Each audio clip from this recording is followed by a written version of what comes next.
Happy Friday, everyone, and welcome back to another episode of Two Chicks, Three Seats. We had so much fun on last week's episode talking about news stories and trends in the industry, and we saw that a lot of you also enjoyed that episode. So we decided to come back for this week and talk some more about the latest stories from this past week. And there are many to talk about.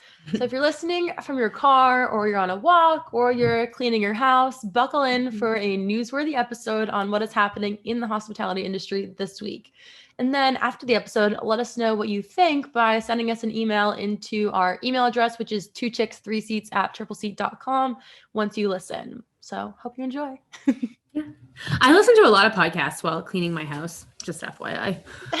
It's like my thing. Like when I'm running and when I clean, like when I'm vacuuming. Yeah, you just pop in the AirPods, walk around. Yeah, it's my favorite thing. It makes me actually change up. Absolutely.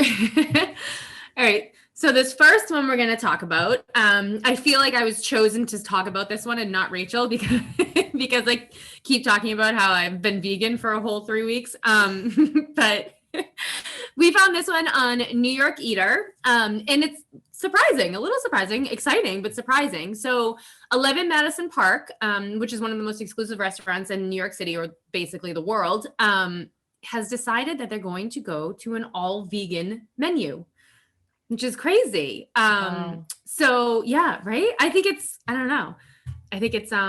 exciting. I feel like, so earlier this week, they announced that on June 10th, specifically, and when they reopen, they'll be reopening with a 100% vegan menu. And if you are unfamiliar with 11 Madison Park, it is one of the most fine dining restaurants in New York City. And like I said, in the country and pretty much the world. It's a 3 Michelin star restaurant, and it's owned by Chef Daniel Hum, who was the one that Eater was talking about during this interview. So basically, the fact that they're going to be going fully vegan is a big deal for the restaurant of this caliber specifically. So according to the Eater article that published the story, no other white tablecloth restaurant of the same caliber in New York City serves a menu that is completely meat-free.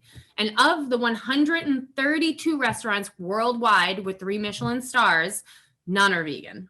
So this is a big step. This is like a big step for 11 Madison Park. Yeah. Bomb. Just breaking the norm. It's crazy. And so Chef Hum's reasoning for this big change does make a lot of sense, I think, in the current climate and what we're going through right now. He said that the pandemic was a big reason for thinking about this change, specifically when it comes to how our food is sourced and the way it's eaten, and with the emphasis on meat, of course. So he doesn't feel like, and I agree, that it's sustainable in this way. So with that being said, he decided to go to 100% plant-based. I'm wondering I think my biggest question with this, I know the menu's not out yet, so we can't really share the menu. I'm dying to see it. I'm going to keep looking to see if it's updated, but I feel like I'd be interested to know if he's going to use any like meat substitute products, or is that too cheesy for like a 3 Michelin star restaurant? I feel like it would be. Like, he's probably not going to like crumble up the Impossible Burger, right? And like put it in a meal. But like, how is he going to use plant-based proteins? I'm just like, I don't know. I'm super interested to know. Is it literally just going to be, grains and vegetables in a way that like presents them like meat? Like, how you can roast like a really nice portobello mushroom and make it almost taste like meat?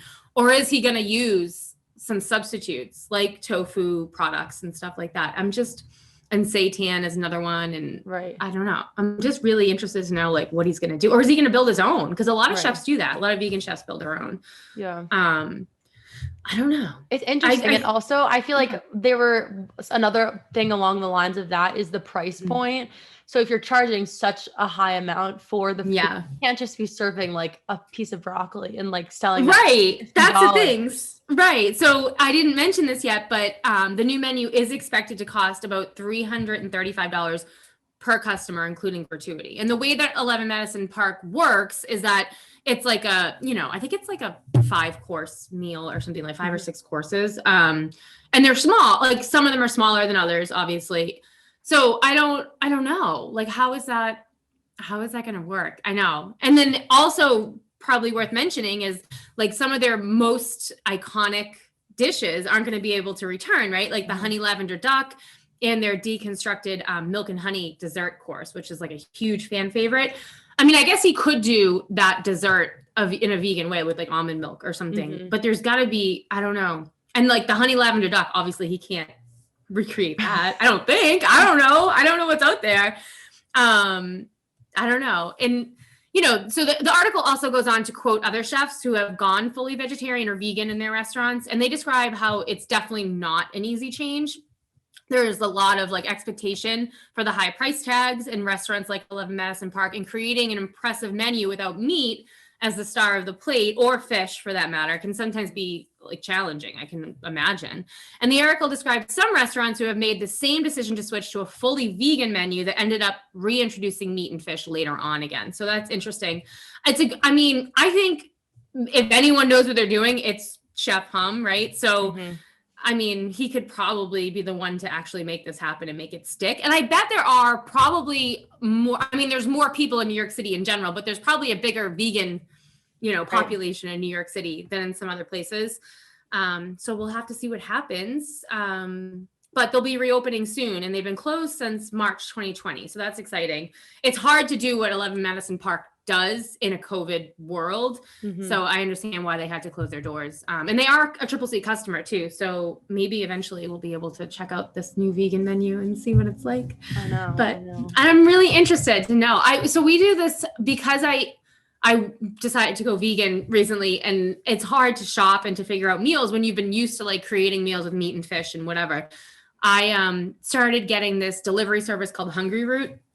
And it's awesome, by the way. Shout out to Hungry Root. Want to be a sponsor? Please? No, they do a great job because you can pick vegan or vegetarian, or you can include like organic meats or whatever.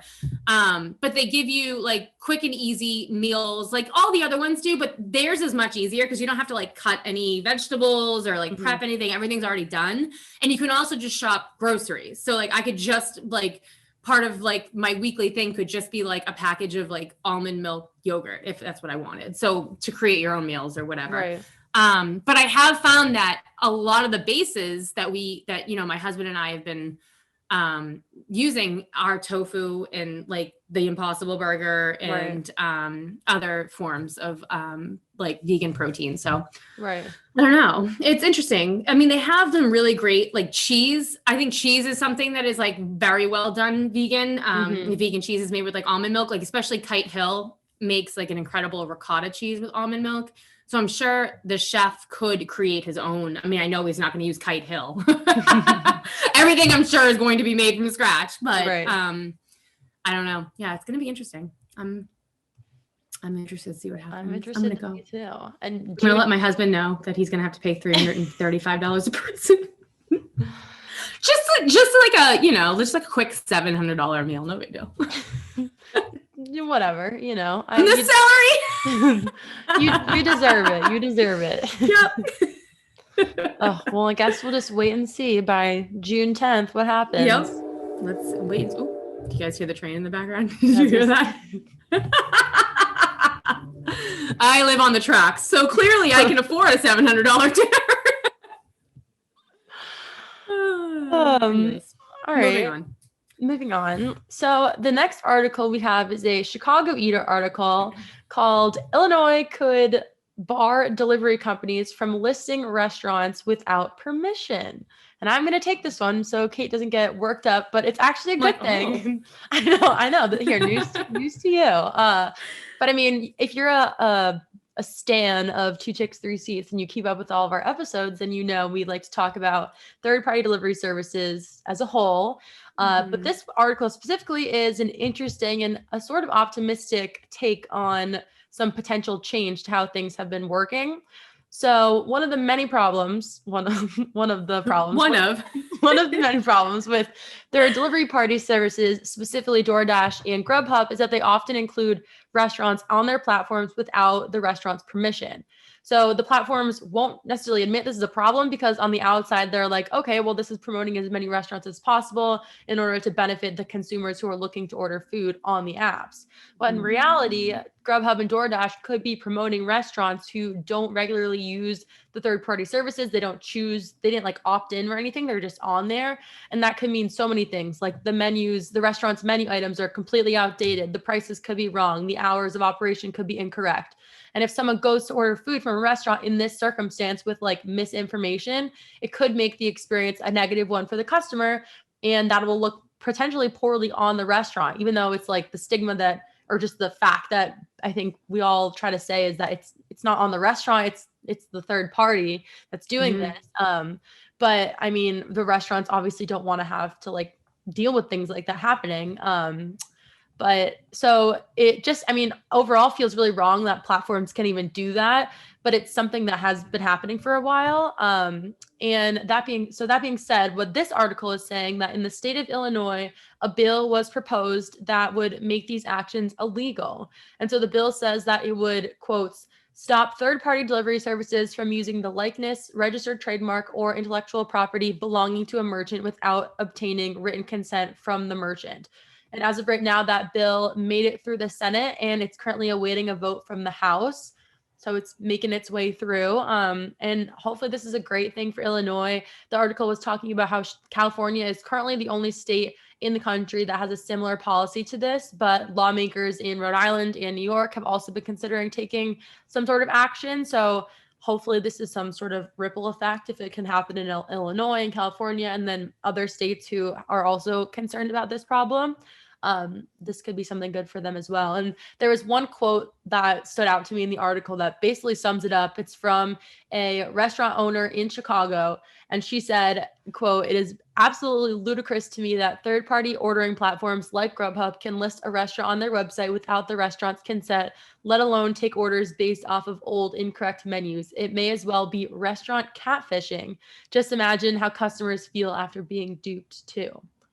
So, I mean, overall, hopefully this passes through the House and can go about like actually having bills that are making these actions illegal in certain cities, and hopefully can continue to grow. So and I feel like this is what we talked about. We've talked about this a million times, but I feel like in all the times we talked about it, we were like, I hope other states and cities pass, similar things. So this would be, this would be great. I feel like Chicago has been in a lot of our stories about how they take a lot of the brunt of it, and they're like just so over it in the city as a whole. They specifically always stand out as one that like gets really, really fed up with and like gets hit hard with these kind of situations with the third parties involved. Yeah, for sure. That would be awesome. Well, at least the pandemic brought on something good in that regards. I don't think it would have happened. I feel like it wouldn't have, because I don't think that third-party delivery services would have been as necessary or popular had it not been for COVID. So I do think that at least that gave it legs a little bit. But all right, well, on to the next one. And obviously I got this one because I'm a mother. This is our Mother's Day roundup. It's Sunday, Mother's Day. So I'm doing nothing, by the way. I shouldn't say that. We are going out to brunch at a place that I've wanted to go to in Maine. That's near, like in Kittery, on the water, that I've been wanting to go to. And they happen to have a reservation left, and they're doing a kids menu. They don't really have a kids menu, but they're going to do one because it's Mother's Day. So I thought it was a good opportunity to force my family to go get brunch with me. So I am going out, but, so many restaurants obviously have been promoting their Mother's Day offerings for one of the most popular restaurant dining days of the year, which I'm always so blown away about. Like Azure, our director, like brand director, is always saying how Mother's Day is literally the most popular day in restaurants. And I'm like, I worked in the industry my whole life, and it's always blows my mind for some reason. And I'm like, it shouldn't, because I feel like I always go out on Mother's Day, and I have even when I was a kid with my mom. So it totally makes sense. It's just, I don't know why. And if you listeners out there didn't know, even last year in the middle of the pandemic, consumer spending was up 103% for Mother's Day compared to the daily average revenue. So that's crazy. I mean, yeah, mothers deserve it, obviously. But even more so, I feel like it's even more so than Father's Day. I feel like a lot of times dads are like, I want to grill, you know, I want to get some ribs and grill. Right. Leave me alone. Let me drink my beer, go golfing and grill. Where moms are like, I want mimosas. I want to sleep in and I want a fancy meal. But and obviously there are also moms who want beer and barbecue. So, you know, I understand depending on the Mother's Day year. Exactly. So we're going to shout out some of the things our Triple C customers are offering, and maybe this will give you as a listener an idea of how your offerings compare to others in the industry. And if you're in the area of these places and you don't have plans yet, maybe this is going to be where you find your plans for Mother's Day.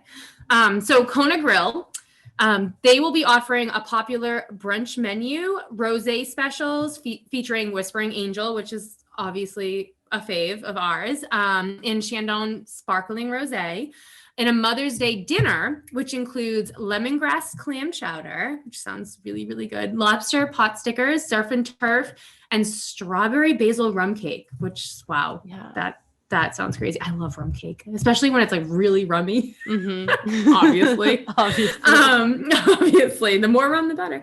And there's also an at-home version of this dinner that can be picked up or delivered for people who, you know, still don't feel comfortable dining in a restaurant yet. So I thought that was a pretty good deal. And then Fogo de Chao, which are everywhere, by the way, they're all over the country. They're offering all moms who dine on Mother's Day a bounce back card for $25 off 2 full, I'm going to say this wrong, churrasco experiences on their next visit. And this is the tableside meat carving offering they have, which obviously I'm not into, but I bet a lot of moms are. When I was eating a lot of meat there, I've like been there, the one in Boston, and it was amazing. It's pretty good. And they're also offering a special Mother's Day to-go package that includes everything needed to have a Brazilian-inspired celebration at home with a fully cooked and ready-to-eat menu for 6 people, which is awesome. And it features Fogo's fire-roasted meats, salads, Brazilian sides, bread, and cocoa fudge brownies for dessert. And they're famous for those brownies, so I'm sure they're delicious. And another Triple C customer is Bonefish Grill. And they're also all over the country. And they'll be offering special family takeout bundles on May 9th, starting at $29.99. And these all include salad, fresh bread, and pesto, which their pesto, have you ever been to a Bonefish Grill? I haven't. No. Oh, there used to be one in Burlington, and unfortunately, I don't think it's there anymore, but their pesto, like that goes with their bread, for some reason, it's just so amazing. I don't know what it is about it, but it's really good. Love it. And it also includes their house-baked cookies, and then a selection of Bang Bang shrimp tacos, mahi and shrimp, salmon, chicken, or mahi. And they are also pushing gift cards. For every $50 spent on gift cards, guests will receive a $10 e-gift card to their website. So that's a good deal as well. And, you know, if a restaurant isn't doing something specifically for Mother's Day, then they are probably just promoting their normal brunch and dinner menus for the weekend. So gift cards are also being pushed with incentives like money back for the next visit. Takeout and delivery options are also really popular for this holiday. I think they always are, even outside of the pandemic. So yeah, just a lot of good stuff going on and a lot of good deals. I think it's a great time to search and see, even if you're not celebrating with your mom, like I don't know how to say that, but if you don't have a mother, it's still a great time to get in on good deals. Like you don't have to go out with a mom to celebrate. So yeah. Right. And a perfect excuse or reason to support your local restaurants. Exactly. Thank you, Rachel. That was a great point that I should have said myself. I got you. Always about supporting the restaurants. I'm curious to see like what the sales look like. I'm sure there's going to be reports on like how the restaurant sales were for the holiday itself and the holiday weekend.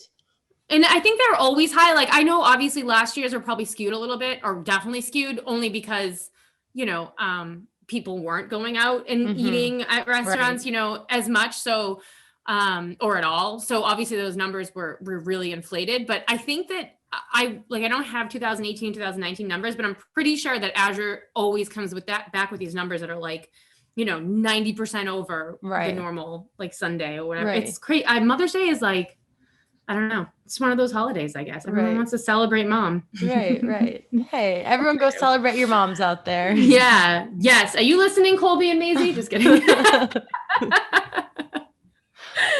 He walks in. What? It's Mother's Day on Sunday. Mother's Day on Sunday. He goes, the other day, this is so funny. He goes, my husband said, I made the reservation for brunch on Mother's Day. You know, is there anything else you'd like to do on Mother's Day before I plan anything else? And I was like, no. And Colby goes, wait, when is Mother's Day? And I was like, this Sunday. And he goes, God damn it. I was like, what? Excuse me? For any listeners that don't know, my son Colby is 6 years old. So not the best use of language for a 6-year-old. But with that said, he was like, I haven't gotten you anything yet. And he like went like this and like walked away. He was like, God damn it. I was like, oh my God, I want to laugh, but I also like, don't say that again. But also like, which one of us did you hear that from? Yeah, me. Obviously me. Obviously. Definitely me. Little Colby. It was pretty cute though. I know.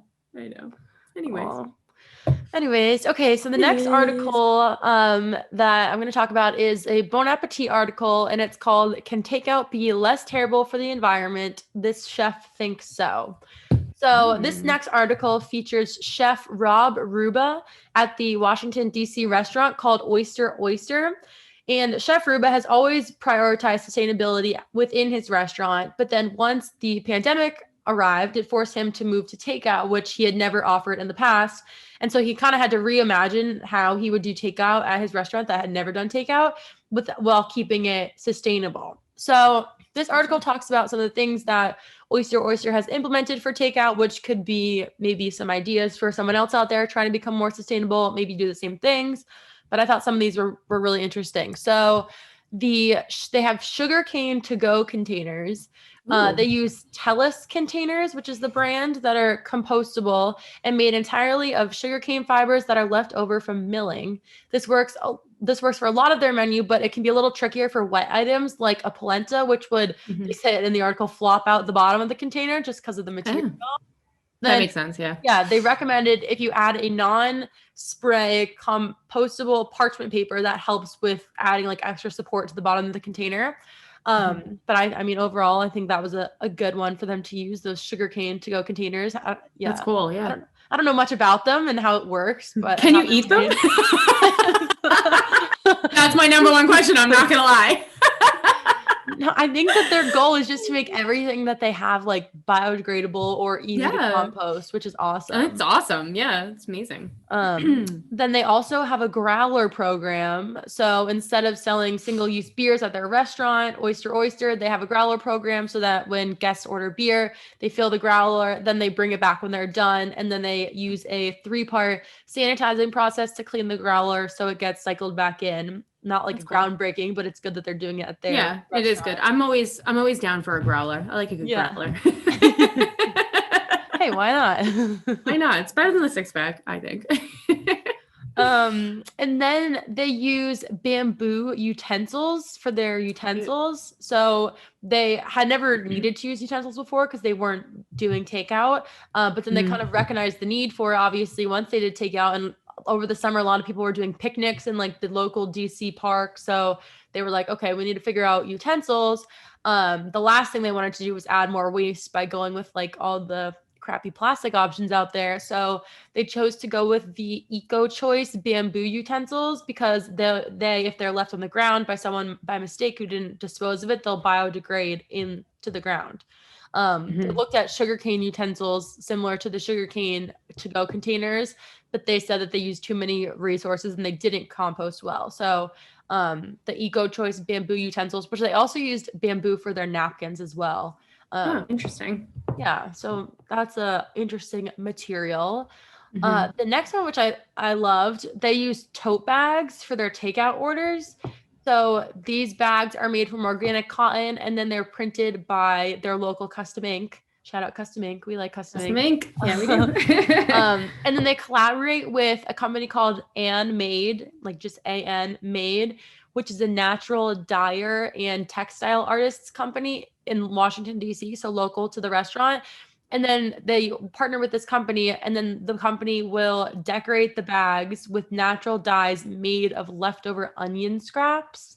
Oh, So they're really like interesting. committed. They're committed to this sustainability with everything with their takeout. But I mean, yeah, you get a tote bag. I'm sure there's some extra cost for it, but I feel like people are willing to pay like an extra $5 if it means being sustainable. Yeah, absolutely.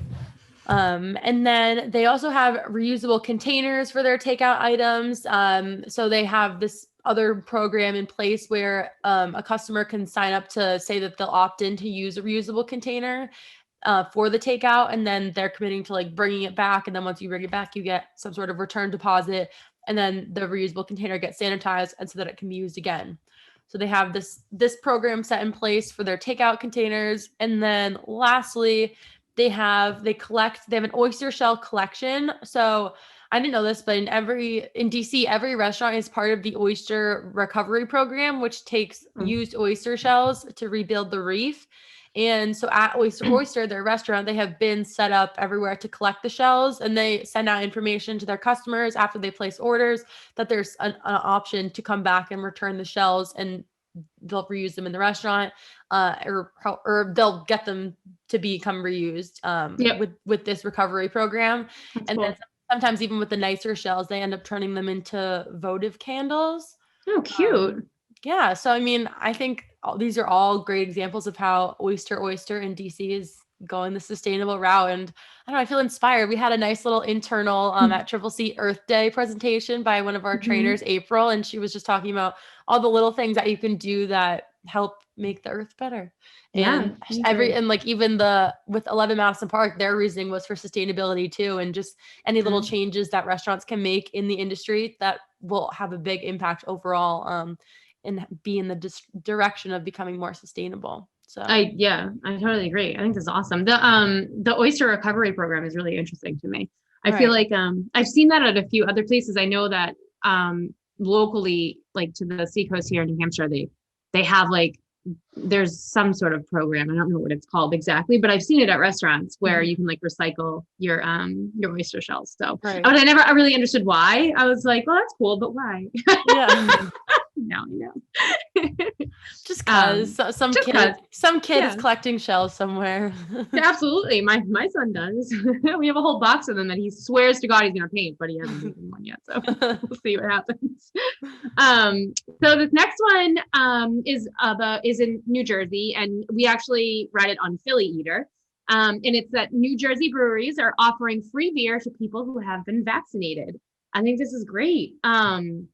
It's a super clever one, and it's coming straight from New Jersey's governor, Phil Murphy, that takes the term shot in a beer to a new level. I love that. Who doesn't love a shot in a beer? I know I do. Right? So it was announced earlier this week that any adult 21 years and older who gets vaccinated throughout the month of May can get a free beer at a list of participating breweries.